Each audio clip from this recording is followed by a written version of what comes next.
দুখন্তীয়া অৱস্থান ধৰ্মঘট মৰিগাঁৱৰ জলজীৱন মিছনৰ ঠিকাদাৰ সন্থাৰ প্ৰাপ্য ধন বিচাৰি দুখন্তীয়া অৱস্থান ধৰ্মঘট জলজীৱন মিছনৰ ঠিকাদাৰ সন্থাৰ আজি 22 মাহেই অনাদায় ধন মোকলাই দিয়া নাই চৰকাৰে, যাৰ বাবে ৰাজপথত নামিল ঠিকাদাৰসকল। বহু ঠিকাদাৰে ধাৰ লোৱা টকাৰে জলজীৱনৰ ঠিকা কৰিছিল, কিন্তু বিভাগৰ পৰা ধন নেপাই এতিয়া পানীত হাঁহ নচৰা অৱস্থা ঠিকাদাৰসকলৰ। আমি পুনৰবাৰ জনাইছো এই মুহূৰ্তত দুখন্তীয়া অৱস্থান ধৰ্মঘট মৰিগাঁৱৰ জলজীৱন মিছনৰ ঠিকাদাৰ সন্থাৰ প্ৰাপ্য ধন বিচাৰি দুখন্তীয়া অৱস্থান ধৰ্মঘট জলজীৱন মিছনৰ ঠিকাদাৰ সন্থাৰ আজি 22 মাহেই অনাদায় ধন মোকলাই দিয়া নাই চৰকাৰে, যাৰ বাবে ৰাজপথত নামিল ঠিকাদাৰসকল।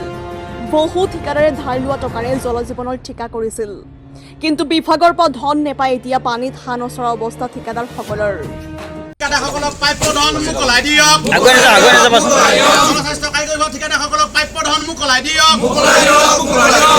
আজি আমি দুঘন্টীয়া অৱস্থান ধৰ্মঘট কাৰ্যসূচী ইয়াত ৰূপায়ণ কৰিছো জনস্বাস্থ্য কাৰিকৰী বিভাগৰ মৰিগাঁও সংমণ্ডল কাৰ্যালয় সন্মুখত।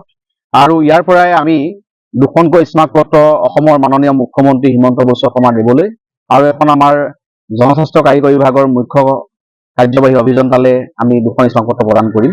আজি 22 মাহ ধৰি আমাৰ সভাপতি ডাঙৰীয়াই কোৱাৰ দৰে সমগ্ৰ অসমৰ 45টা ডিভিজনত এই কাৰ্যসূচী আজি ৰূপায়ণ হৈছে।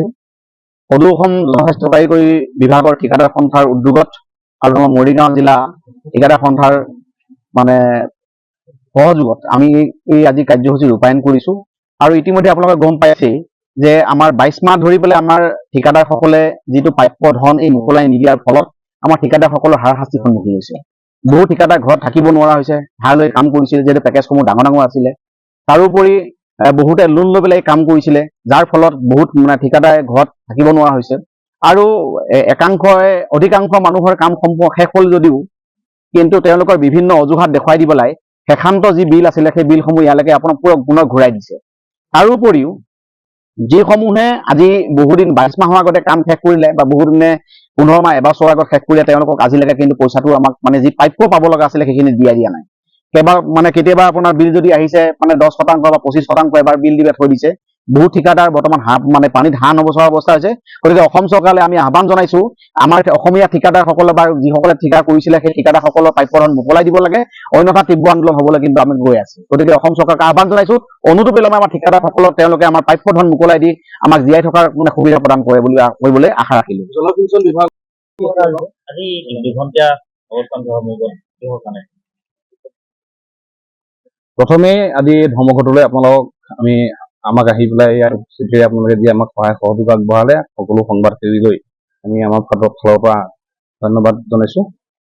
আচলতে কথাটো কি আছিলে যে আমাৰ ঘৰে ঘৰে বিশুদ্ধ পানী যোগানৰ আমাৰ যিটো আমাৰ জলজীৱন আঁচনি বুলি এটা আমাৰ প্ৰজেক্ট আহিছিলে, সেই প্ৰজেক্টটোৰ আণ্ডাৰত আমাৰ অসমৰ বিভিন্ন সংমণ্ডলৰ লগতে আমাৰ মৰিগাঁও সংমণ্ডলৰো ঠিকাদাৰসকলে কামসমূহ পাইছিলে আৰু খুব সুন্দৰকৈ চলি আছিলে কামখিনি। সকলো অভিযন্তাসকলৰ নিৰ্দেশ মৰ্মে এজ পাৰ গাইডলাইন মতে আমি কামবিলাক কৰি আছিলো।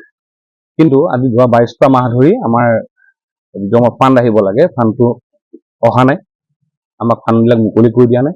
গতিকে সেই মুকলি নকৰাৰ ফলত আমাৰ স্থানীয় থলুৱা যিখিনি ঠিকাদাৰ আমাৰ সতীৰ্থসকলৰ লগতে আমাৰো যথেষ্ট আমি আহুকাল পৰিস্থিতিৰ সৃষ্টি হৈছে, পানীত হাঁহ নচৰা অৱস্থাৰ সৃষ্টি হৈছে পইচা নথকাৰ বাবে। গতিকে আমি চৰকাৰৰ ক্ষেত্ৰত বা আমাৰ আমাৰ ডিপাৰ্টমেণ্ট জনস্বাস্থ্য কাৰিকৰী বিভাগ যিটো আমাৰ ডিপাৰ্টমেণ্ট, তেখেতসকলৰ লগত আমি বিভিন্ন সময়ত আমি তেওঁলোকৰ লগত সংযোগত আছিলো, কিন্তু তথাপিতো আমি সুফল পোৱা নাই।